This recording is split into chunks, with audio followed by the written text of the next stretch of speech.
21st Precinct, Sergeant Burns. What do you mean, robbed lady? Held up? Oh, burglars. Well, when did this happen? Was during the night? Yeah. Yes, ma'am. You're in the muster room at the 21st Precinct, the nerve center. A call is coming through. You will follow the action taken pursuant to that call from this minute until the final report is written in the 124 room at the 21st Precinct. All right, I'll send the officers right over there. Yeah, they'll be there right away. You just wait for them. What? Oh, yeah. You're welcome. 21st Precinct. It's just lines on a map of the city of New York. Most of the 173,000 people wedged into the 9/10 of a square mile between Fifth Avenue and the East River wouldn't know if you asked them that they lived or worked in the 21st. Whether they know it or not, the security of their home is the job of the men of the 21st Precinct. The 21st, 160 patrolmen, 11 sergeants, and 4 lieutenants, of whom I'm the boss. My name is Kennelly, Frank Kennelly. I'm captain in command of the 21st. I was working my day tour, 8 a.m. to 6 p.m. A light rain had fallen early in the morning, and the temperature had suddenly dropped, making the streets icy and treacherous. At 7:35, after I changed to my uniform, I sat in my office to begin reading and signing the reports and communications that had accumulated since I was last on duty 24 hours earlier. At 2 minutes to 8, Sergeant Burns on TS rang into my office and told me the 8 to 4 platoon was ready to turn out.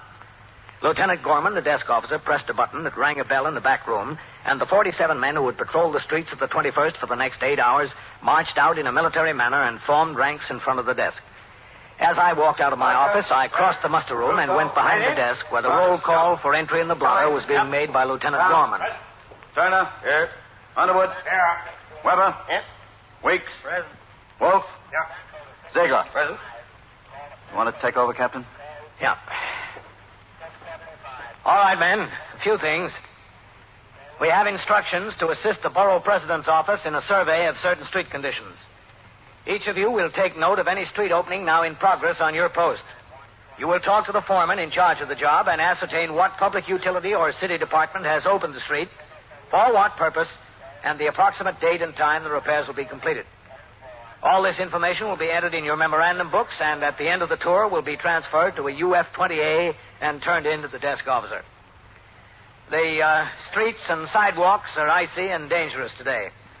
In cases that so require, you will call the attention of householders and storekeepers to their legal obligations to remove ice from the sidewalks. That's all. Sergeant, post the platoon. Platoon, touch, hut. Right, face. Forward, hut.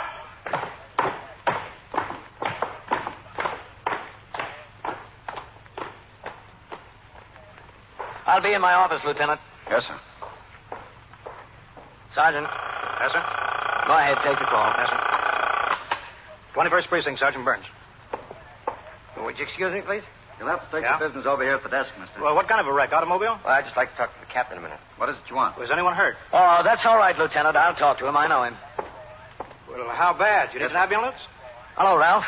What can I do for you? Captain, how are you? Oh, I'm fine. When did you get out of the service? Oh, 2 or 3 months ago. Yeah? I'm in business again over at 690 7th. I opened a little radio and TV repair shop. Well, what hospital? Oh, yes. I think I passed the place. I didn't know it was yours. The officers over there right away. What is it you have on your mind? Well, I got a kid brother, Paul. Mm-hmm. He's 16. He'll be 17. I'm a little worried about him. Yeah, you just wait there. Oh, well, come on in my office. The officers will be right there. He's a good kid, I guess. But he gets himself into some awful jams. Go ahead. Thanks. All right, Ralph, have a seat. Yeah, thanks. What kind of jams? Well, it might be the other kids he runs with in the neighborhood. I don't know. Mm-hmm. Does he live in the precinct? Oh, yeah. In the same block as the store. My mother. I used to live there, too, before I got married. My folks lived there for years. That's how I come to open the store on the block. Well, what's this trouble he's had? They had him down here last night. Yeah, who? The detectives, he said. They came around to the candy store. He hangs out with the other kids, and they picked him up. They brought him in here and talked to him a while. And then they let him go home. Well, what'd they talk to him about? Stealing. I don't think he'd done anything like that, though. What does he need it for? He doesn't need to steal. Well, what specifically did they talk to him about? About some flats in the neighborhood that have been broken into. And a store. Florist over on 2nd Avenue. One of the kids ran over and told my mother he'd been arrested. She got all excited and called me on the telephone at home. By the time I got here, they let him go. Maybe they decided he had nothing to do with it. Maybe. But what I would like, Captain, would be for you to talk to him. All right. You know what I mean. I can't do it. He don't have much respect for what I say. And we got no father. He always said he wanted to be a cop. He still says it. I figure if you could talk to him, maybe that'll straighten him out. He'll realize what the score is. Oh, wait a minute. I thought you said that you thought he didn't have anything to do with that stuff. Well, to tell you the truth, I don't know what to think. My wife, Stella, can't stand him. She thinks he's sneaky. My mother thinks he's an angel. The kid, when you talk to him, butter wouldn't melt in his mouth. I don't know what to think. Would you talk to him, Captain? Oh, that's a job for our youth patrolman. Well, the kid needs somebody to make an impression on him, Captain. A real impression. Couldn't you just spend a couple of minutes with him as a personal favor to me? All right, if you want. I'll bring him in here this afternoon, if that's okay. After school. No, I don't think it'd be a good idea to talk here. He might be a little uneasy. Yeah, he might at that after last night. What time does he get home from school? About 4, a little after. Well, could you have him in your shop at 4:30? I'll come by and see him there. Yeah, sure, that'd be fine. I'll have him there. 4:30 this afternoon. Yeah, I'll see you there. Thanks, Captain. Thanks a lot. That's all right. Bye. Bye, Ralph.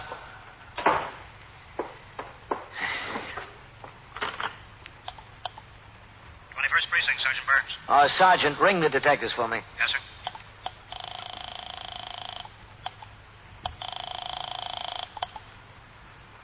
Squad, Detective Cassidy. This is Captain Kennelly. Is Lieutenant King around? No, sir. The lieutenant's swinging today. Oh, yes. Look, somebody was talking to a boy up there last night about some burglaries. Paul Hance. Can you find out for me who was handling those squeals? Yes, sir. It was me, Captain. What did you want to know? Well, what about it? Was he right for them? About breaking into the flats, I don't know for sure, Captain. But that kid was inside the florist shop for sure. Oh, why'd you turn him out? He denies the whole thing, and I had nothing to hold him on. Just the information from another kid that Paul showed him $20 and told him it came out of the shop. Paul says the other kid is a liar. He never had $20. Well, he still had 11 in his pocket. Oh? I asked him where he got it. He said he wanted playing cards in a club room. The boy just sat here and lied to me for 2 hours. And polite. You never met anyone so polite. He's the politest liar I ever saw. What are you doing about him, Cassidy? Well, I'm going to keep my eye on him and talk to him after every break-in. His brother wants me to talk to him. See if I can straighten him out. Does he? Yeah. I'm going to see him this afternoon. Well, I wish you luck, Captain. That boy's a walking corkscrew. At 4:15, sector car number 3 came by the house and drove me to 690 East 70th Street, an old law tenement building. The first floor had been converted to commercial purposes. The front rooms on one side were occupied by a beauty parlor. Those on the other by Ralph Hance radio repair shop. I walked up the stoop and into the hall. Through the glass door, I could see a young woman sitting at the counter, thumbing through the pages of a magazine. Hello. Oh, hello. You're that captain. Captain Kennelly, yes. Ralph's in the back. I'm his wife. Ralph! Let me turn this thing off. Ralph, that captain's here. All right. He's back there working on a rush job. The customer wants it back in time for the fight tonight. You're going to talk to the kid, huh? Paul. That's right. You're wasting your time. Ralph! All right. He'll smile at you and say, yes, sir, no, sir, and he'll go right out and do what he pleases. Boy, look at that casserole. The magazine gives you a recipe and a picture in color and tells you how to make it in every detail. You think it ever turns out like the picture? Never. Ralph! 1 second. You know, that kid's been lying and stealing since he was able to walk. He's just rotten, through and through. But don't quote me. Ralph's mother will jump down my throat. She thinks he's an angel. Excuse me, Captain. That's all right. I was soldering a new condenser in the radio. I couldn't let it go. Sorry. Well, where's Paul? He'll be here. Well, the captain's a busy man. Paul should be here waiting for the captain instead of the captain waiting for Paul. Oh, it's just 4:30. It's a waste of time and effort with that kid. How do you know it's a waste of time and effort? He's no good. Now, you got no right to say that, Stella. Just because some kid in the neighborhood is mad at Paul and lied to the police about him, you got no right. The detectives let him go, didn't they? Just because they couldn't prove it. I don't have to prove it. I know. So do you. I don't know. Sure. You're still a little boy. You listen to everything Mama tells you. If Mama told you to go jump in the river, you jump. All right, Stella. Mama tells you Paul's an angel, so he's an angel. All right. Well, it's true. I'm sorry, Captain. That's all right, but instead of arguing over what the truth is, I think we'd all do better for him if we pay a little more attention to the future. The boy needs help. Whether he's guilty or not, he's been suspected, been questioned by detectives. That might have some detrimental effect in itself. The job is to see that he's headed in the right direction and stays headed that way. That's what I meant, Captain. That's why I wanted you to talk to him. Exactly. Oh, sure. Paul? No, it's not Paul. Me. Well, where's Paul, Ma? I didn't tell him to come. He's home. But the captain made a special trip to talk to him. This is Captain Kennelly, Ma. Miss Hans? How do you do? There's nothing to talk about, so I didn't tell him. Why should he talk to the captain if there's nothing to talk about? Something to talk about, all right. Stella, I'm ashamed of you. Ashamed. Your own brother-in-law. You know that Paul is a good boy, a very good boy. He goes to school. Every day he goes to school and to church on Sunday. He's a good boy.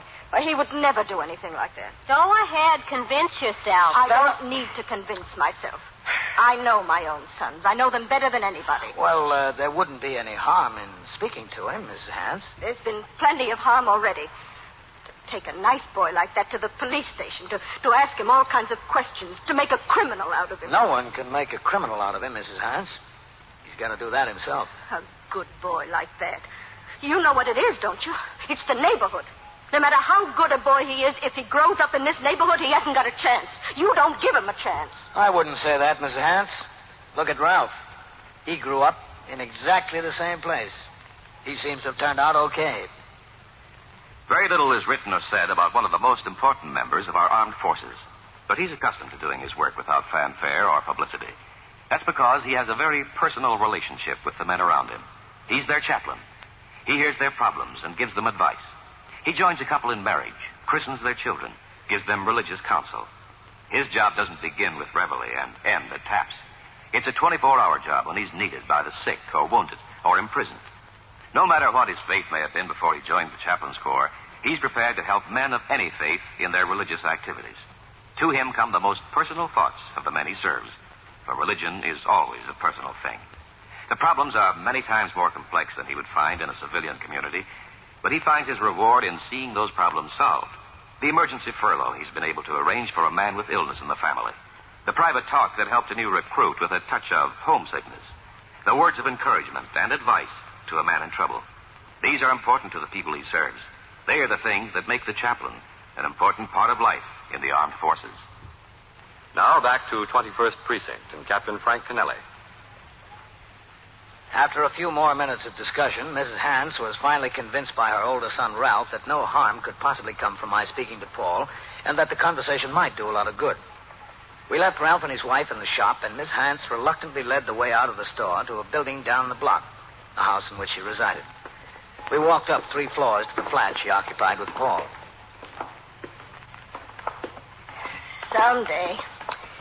Someday, if my sons ever become successful enough, maybe I'll live in a house with an elevator. Someday. Well, I hope so. And a nice kitchen with a brand new icebox. He's in the kitchen with his homework. You'll see. He's doing his homework. He don't wait until the last minute late at night to do it. As soon as he comes from school. Well, that's a good boy, isn't it, if he's prompt with his homework? Well, it's a good sign.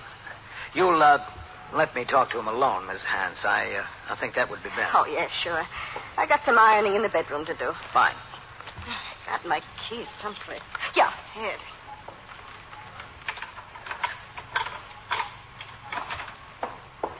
Paul? Yeah, Ma?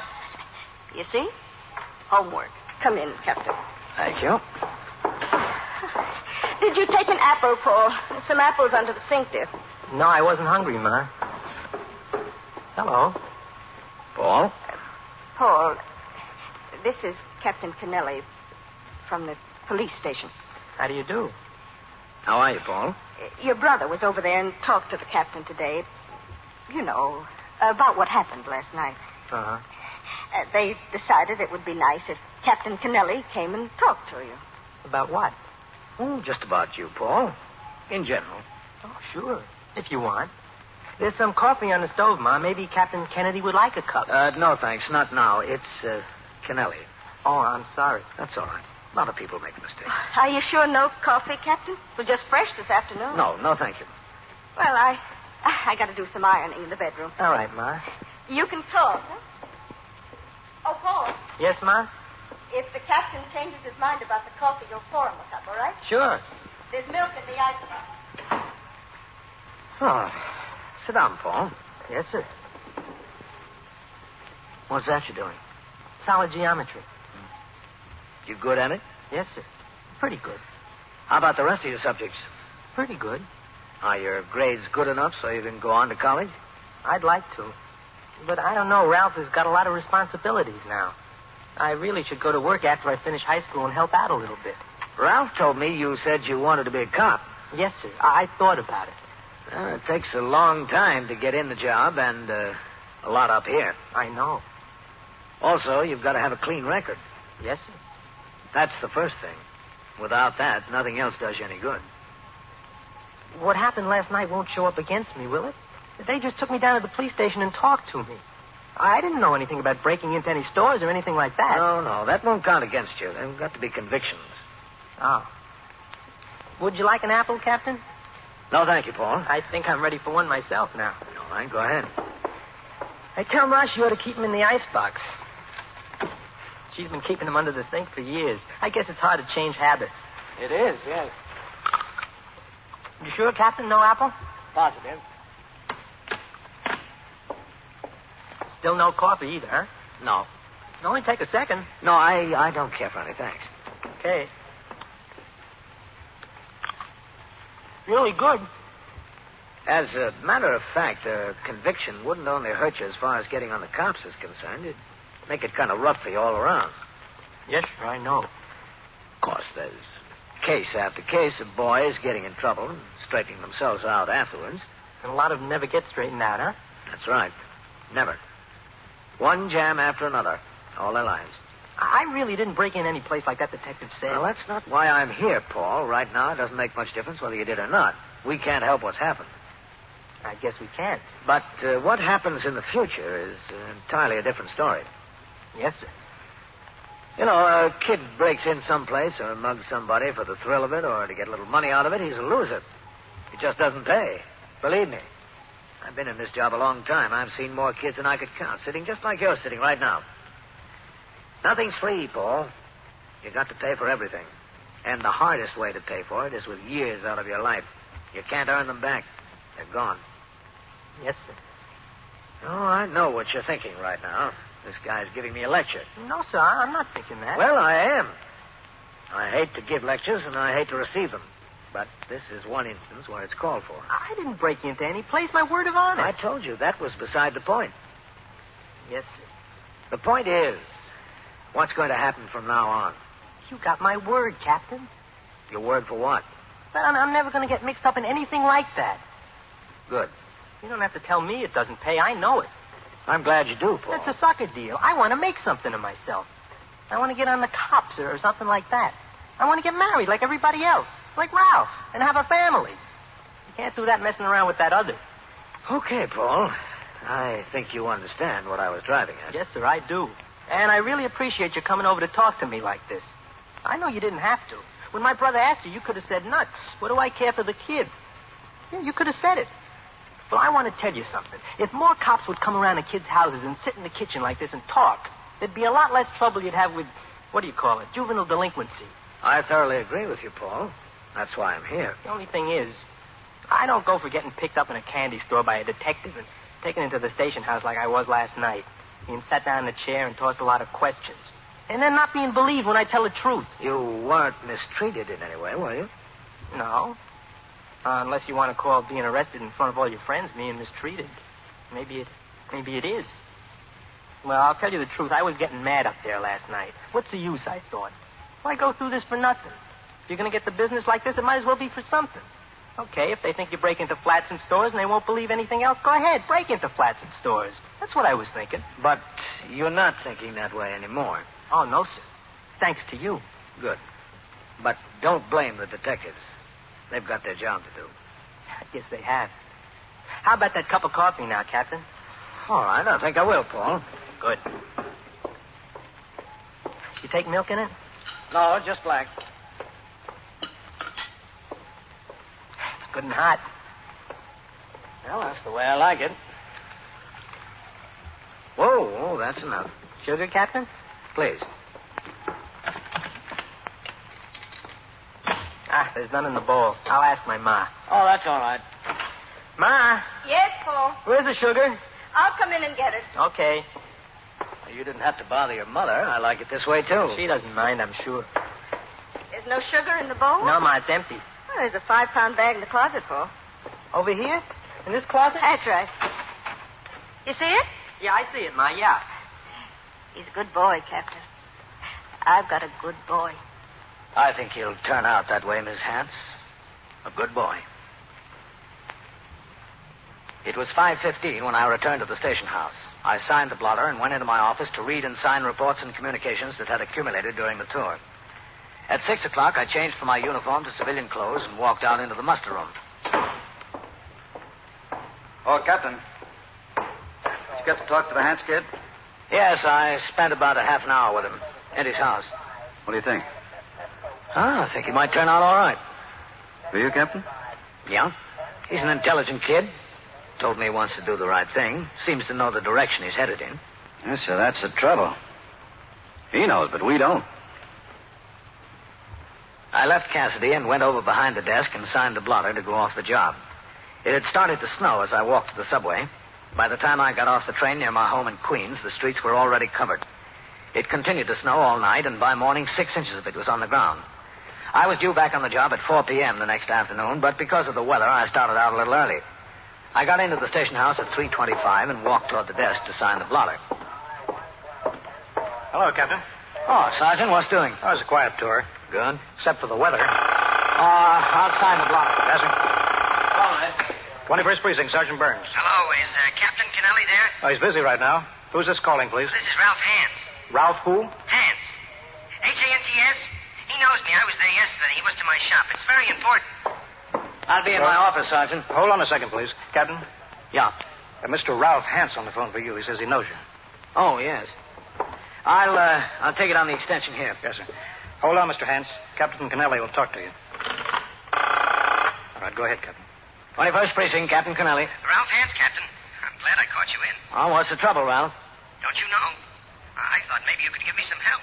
Well, I just now came in. What's the trouble? Well, I was out on a service call.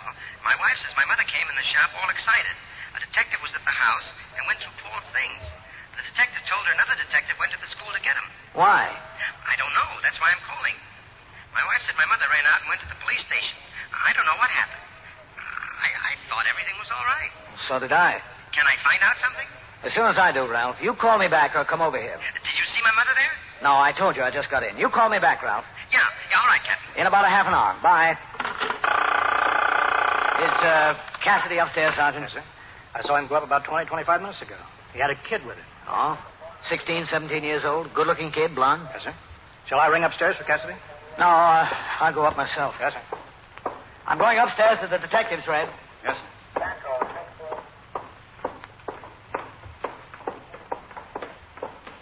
Captain. Huh? They took Paul again. They got him up there, up in the detectives. All right, Miss Hance. You said it was all right. You said he was a good boy. I'm going up to find out about it now.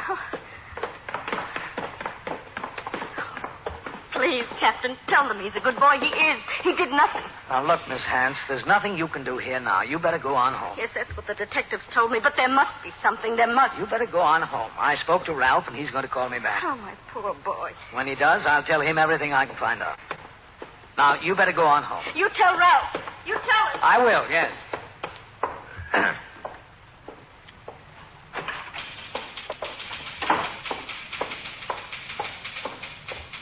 Hello, Captain. Hi, Novak. Cassidy, Oh, hello, Captain. you got Paul Hance in here, huh? Yes, sir. He's sitting in the lieutenant's office. Lieutenant King with him? No, sir. I'm waiting for him to get back to talk to him. What's the trouble? There was a candy store broken into on 2nd Avenue last night. They took about $40 in cash, 2 boxes of cigars, and lifted a postage stamp machine off the counter. Yeah? We got some information out of it this afternoon and picked up one boy. He admitted being in on the deal. He said Paul Hance was with him. We went over to Paul's house this afternoon and found a stamp machine under his bed. I sent down and got him out of school. Uh-huh. In addition to this, he now admits burglarizing the florist and 3 flats in the neighborhood. I want to talk to him. Yes, sir. Help yourself, Captain. Well, Paul, looks like we wasted a lot of time yesterday, huh? Yes, sir, I guess we did. You're in it up to here now, Paul. I don't know what the cure is, do you? Look, I know I've been greasing you along, you and my mother and my brother. And even me. But I made a mistake, that's all. I made a mistake, and I'm sorry. So did I, Paul. I made a mistake, too.